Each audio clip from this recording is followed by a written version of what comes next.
সামনে আসছে শীতকাল। আপনার ছাদ বাগান থেকে লাল টুকটুকে টমেটো পেতে চাইলে আজকের ভিডিওটা শেষ পর্যন্ত দেখুন। প্রিয় দর্শক, পুরো জানুয়ারি মাস জুড়ে এরকম পাকা টমেটো পেতে চাইলে আপনাকে অন্তত এক সপ্তাহের মধ্যেই প্রস্তুতি নিতে হবে। আচ্ছা, ভিডিওর শুরুতেই বলি, টমেটোর বীজ না কিনে এরকম তরতাজা বাজার থেকে বাছাই করা ভালো জাতের বেশ কিছু টমেটোকে ভিডিওতে দেখানো প্রসেসে স্লাইস করে কাটবেন। তারপরে একটা নির্ধারিত বীজ তলার মধ্যে জৈব সার মিশ্রিত মাটি, তার সাথে মিশাবেন অন্তত একটি পাকা কলাকে কেটে টুকরো টুকরো করে, এবং তার সাথে পাশাপাশি বিছিয়ে দিবেন আপনার সবগুলো স্লাইস করা টমেটো। তার উপরে আরও কিছু জৈব সার মিশ্রিত মাটি দিয়ে কিছুটা পানি স্প্রে করে দিন। তো 15 দিন পরে আপনি এরকম তরতাজা ভালো জাতের টমেটোর চারা পেয়ে যাবেন, যেটা হয়তো বাজার থেকে কেনা বীজ থেকে আপনি ভালো পাবেন না। আসুন, আপনার ছাদের বীজতলাটা কিভাবে তৈরি করবেন। এরকম 50 থেকে 60 কেজি পরিমাণে মাটি ধরে সেরকম প্লাস্টিকের বস্তার ভেতরে পর্যাপ্ত পরিমাণ জৈব সার মিশ্রিত মাটি ঢোকাবেন। মনে রাখবেন, জৈব সার মিশ্রিত মাটি থাকবে 3 ভাগ আর 1 ভাগ থাকবে ধানের চিটা। তো ভালো করে বস্তার মুখটাকে সেলাই করে দিয়ে মধ্যখান বরাবর 2 থেকে 3টি ছিদ্র করুন। এরপরে আপনার 15 দিন বয়সী তরতাজা চারা গাছগুলো প্রত্যেকটা হোলের মধ্যে এক একটি করে লাগিয়ে দিন। মনে রাখবেন, যত বেশি বস্তা তত বেশি পরিমাণে চারা গাছ লাগাতে পারবেন। আর একটা বস্তা থেকে আরেকটা বস্তা লম্বালম্বিভাবে সংযুক্ত থাকতে পারে, কিন্তু পাশাপাশি যদি রাখেন তাহলে দূরত্ব রাখতে হবে কম বেশি 1 হাত।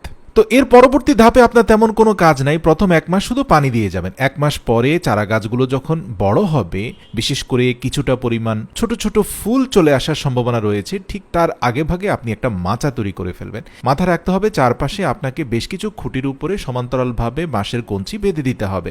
তো এগুলো ভালোভাবে রশি দিয়ে শক্তপোক্ত করে বেঁধে প্রত্যেকটা চারা গাছ যেন এর মধ্যখান দিয়ে বড় হতে পারে সেই ব্যবস্থা করে দিতে হবে। প্রতিদিন 2 বেলা পানি দেওয়ার পাশাপাশি ভালো ফলন পেতে চাইলে, বিশেষ করে যদি আপনি চান টমেটোগুলো বেশ হৃষ্টপুষ্ট হোক, তাহলে ভিডিওতে দেখানো প্রসেসে বস্তার অন্তত একটা পাশে কিছুটা পরিমাণ জায়গা কেটে একটা কলাকে স্লাইস করে সেখানে ঢুকিয়ে দেবেন। আর ইগশেল বা ডিমের খোসাকে প্রতিটা গাছের গোড়ায় ভালোভাবে প্রয়োগ করুন। তো মোটামুটি 50 দিন পরে আপনি দেখতে পাবেন আপনার গাছগুলো বেশ বড় হয়েছে এবং সেখানে পর্যাপ্ত পরিমাণে ফুল এসেছে। মনে রাখবেন, গাছ যত বড় হবে, গাছের গোড়ায় দৈনিক 2 বেলা পর্যাপ্ত পরিমাণ পানি দিতে একদম ভুলবেন না।